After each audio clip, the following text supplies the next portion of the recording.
Greetings, citizens of Nerdtropolis. Sean Todd here, the mayor of Nerdtropolis, and my guest today is Oscar-winning writer Tom Schulman, who directs the new film Double Down South. Hey, Tom, it is a real pleasure to talk to you today about your film, Double Down South. First off, Happy New Year to you. Thank you. Same to you. I guess you're the one to ask, how long do we say Happy New Year for? You know, how long do we go? We're 10 days in. I know people that just say, you know what, I'm not doing this past the day. Enough of this already. So all right, so that's enough. This is the last Happy New Year. Hopefully you hear. I don't know when the official end of that is, but we'll make it today. How about that? Okay, that's a good idea. Thank you. But Double Down South marks your second film that you have written and directed, correct? Yes. So the first one was back in 1997 with 8 heads in a duffel bag. I have to ask you, what took so long? I don't know. I mean, I remember, 8 heads did not do that well at the box office. My agent at 5 o'clock in the morning, I got this call because I'd gone to Westwood to see the movie and there was full and people seemed to enjoy it. Then at 5:30 in the morning, the phone rang and it was my agent who just said 10 years. And I said, what are you talking about? He goes, 10 years, director jail. I said, oh God, really? He said, yeah. Well, he was right he's off by a decade or so. So just took a while to get, everything moving in the right direction, I guess. I have to tell you though, that movie, I remember going to Blockbuster back in 1997.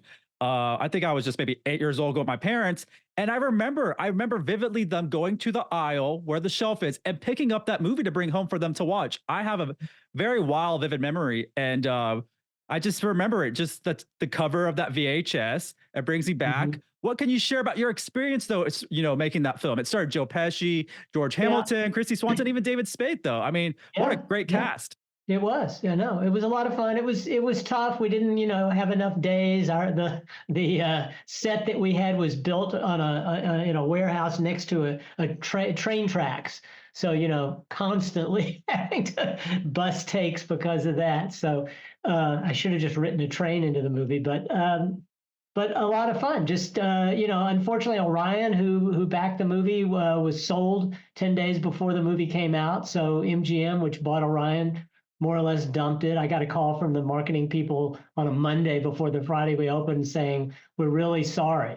And I said, uh-oh, sorry about what? And they said, we can't tell you. I found out later that day MGM was sold and they had just basically dumped the whole thing. So, who knows? It was not an auspicious beginning for that movie.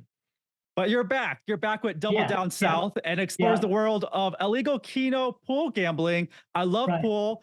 Didn't know about this game. It looks so fun. I want to play this. But what inspired you to delve into this world for this movie?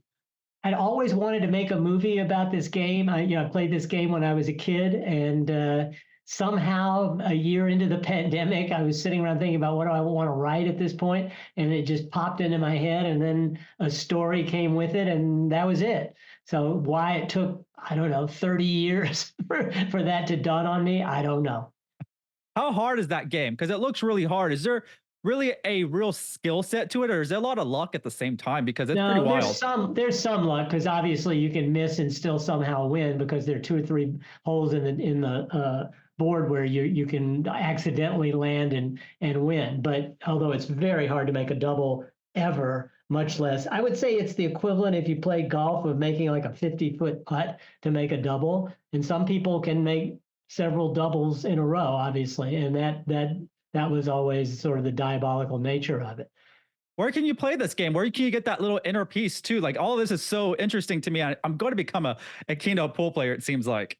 It's hard to find it. We made this movie about 50 miles from Atlanta. We found people who had Keno boards nailed on the walls of their pool halls because nobody was playing it anymore.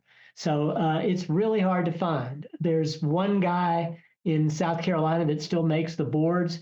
He couldn't make us any in time, so we didn't have someone else make them. But so I think, the game sort of disappeared in the early 20-aughts.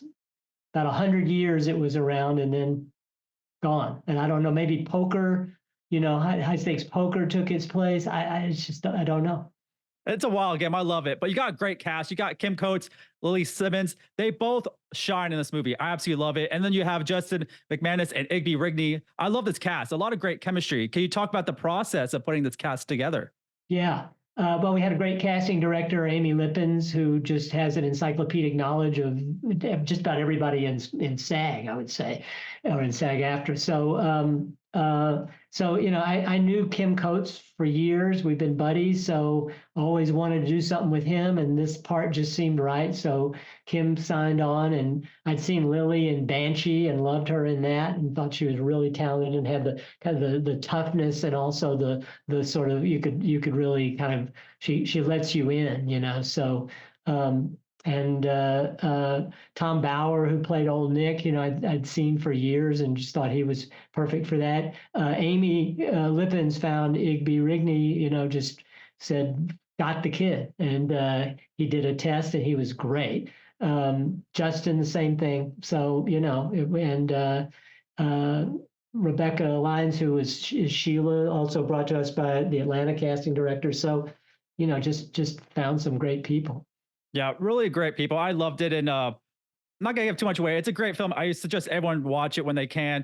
And I was surprised, when it takes a good turn. And I was really blown away at the end. I will tell you that. Like, you got me, is all I have to say. You got me good. Oh, good.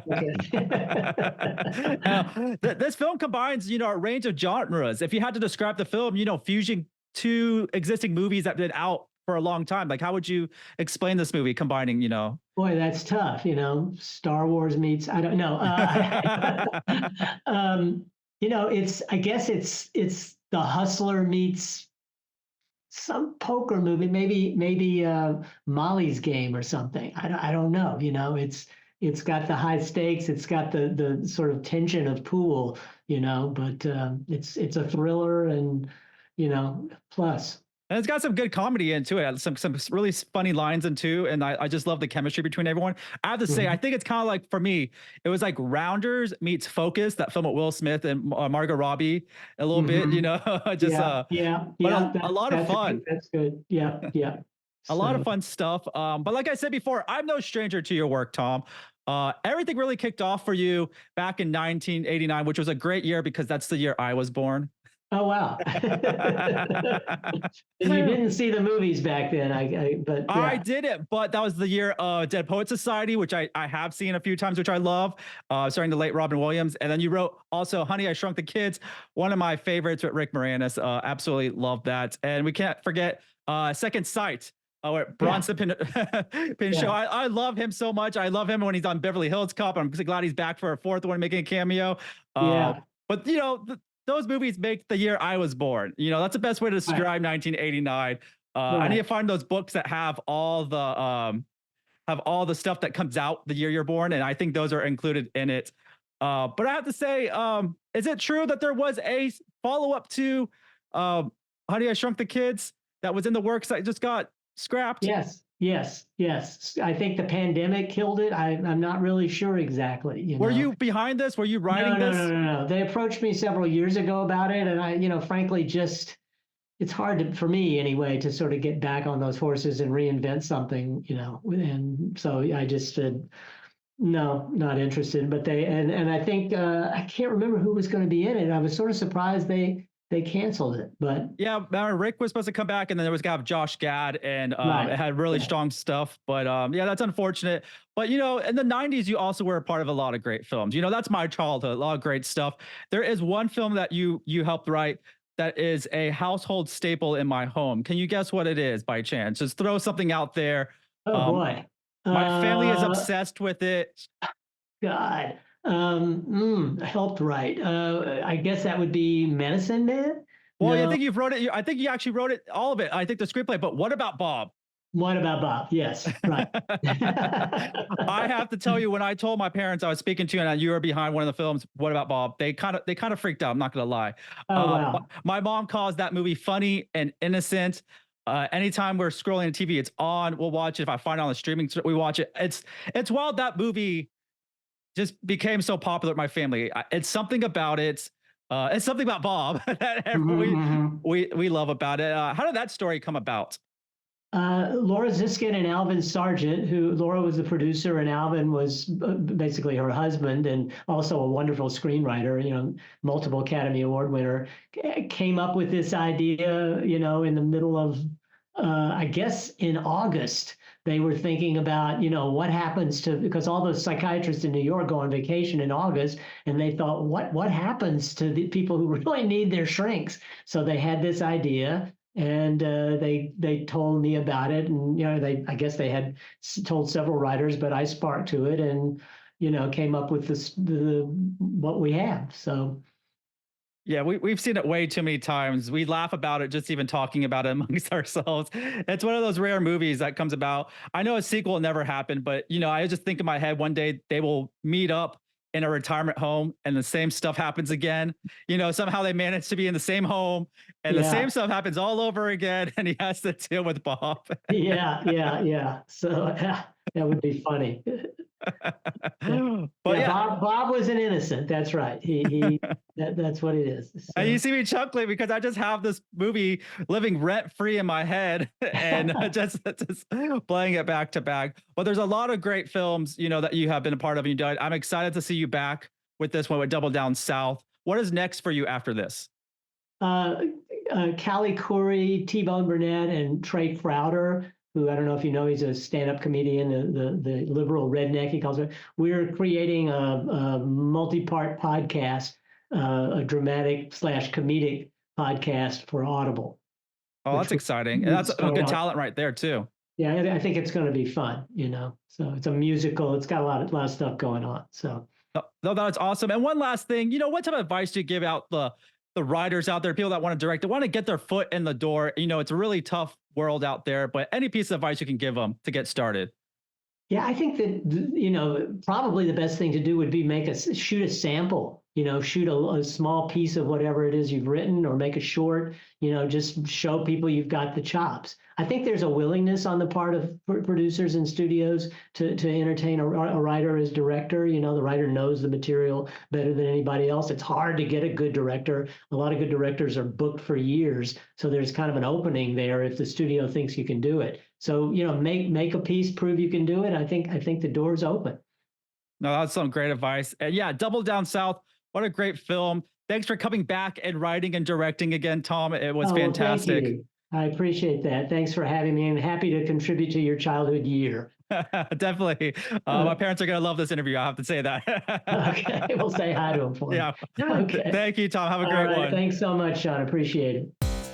Once again, this is Sean Taj, the mayor of Nerdtropolis, and stay tuned for more movie news, reviews, interviews, and trailers.